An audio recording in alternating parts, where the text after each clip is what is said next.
ఒకరితో మనం కంపేర్ చేసుకోవడం ఈజీ. బట్ ఒకరి ఫెయిత్‌తో మన ఫెయిత్ కంపేర్ చేసుకోవడం కష్టం.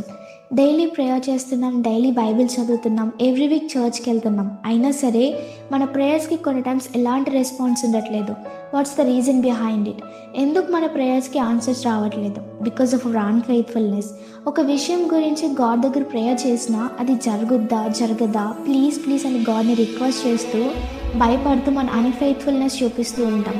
లైక్ ఏ విధంగా అయితే పేతురు మొదట గాడ్‌ని సముద్రంలో చూస్తూ నడుస్తూ పక్కన చూసి పడిపోయారో అలా నీ విశ్వాసం చొప్పున నీకు జరుగును అని గాడ్ చేత అనిపించుకోవడం మనకు కావాలి.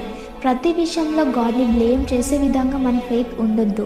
బైబిల్లో కొంతమంది ఫెయిత్ చూసినప్పుడు ఎలా అయితే మనం ఇన్స్పైర్ అవుతామో అలానే మన ఫెయిత్‌తో ఇంకొకరు కంపేర్ చేసుకొని గాడ్‌కి దగ్గర అయ్యేలా ఉండాలి. ప్రార్థన చేస్తున్నప్పుడు మనం అడిగింది పొందుకుంటున్నామనే నమ్మకంతో ప్రార్థించండి. May God lead you.